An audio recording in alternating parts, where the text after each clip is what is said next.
I'm Eric Roden. And I'm Ray McCormack, and we're the publishers and editors of Urban Firefighter magazine. We'd like to welcome you to this segment of Fire Engineering's Training Minutes, filmed at FDIC 2011 Hands-On Training Program. These training minutes are based on the Urban Essentials Hot Class, the largest hot class at FDIC. Come visit us at urbanfirefighter.com.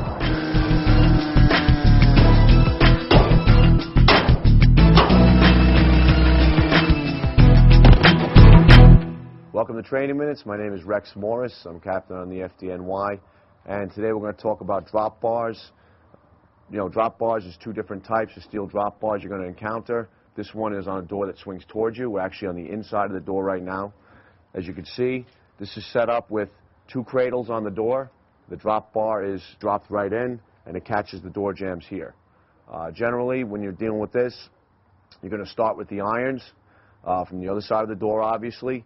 You're going to start trying to work your tool in this seam, which I'll show you in a second on the other side, because you might have other locks also in place.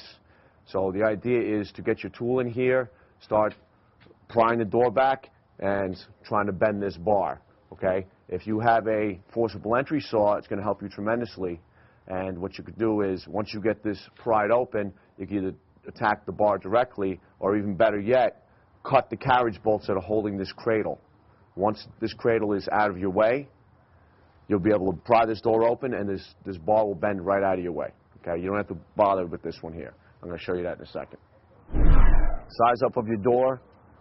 I'm looking at this door here. I can see that the hinges are exposed, the jamb and the door are flush. I know I have a door that swings toward me.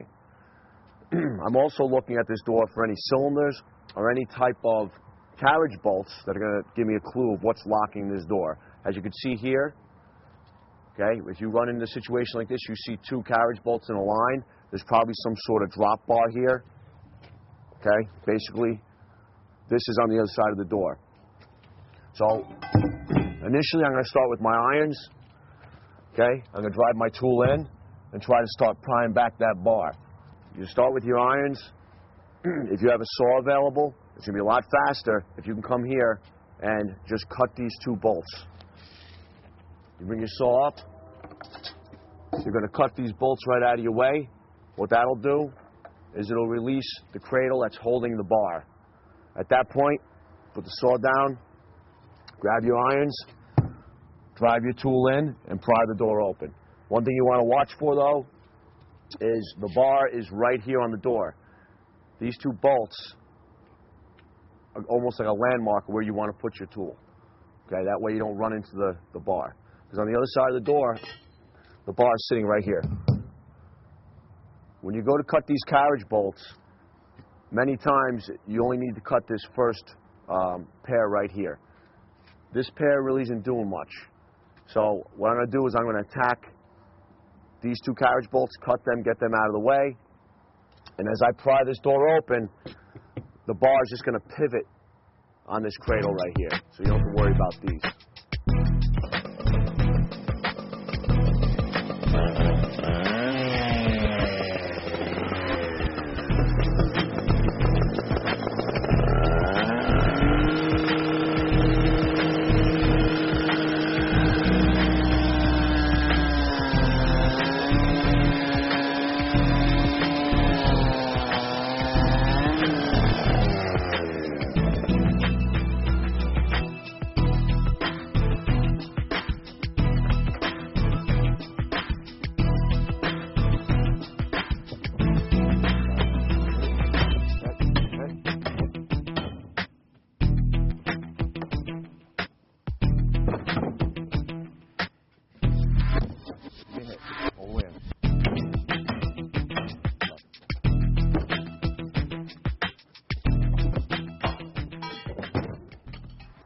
As you can see, by using the saw and the irons together, removing the leading cradle off the door gets this pretty easily.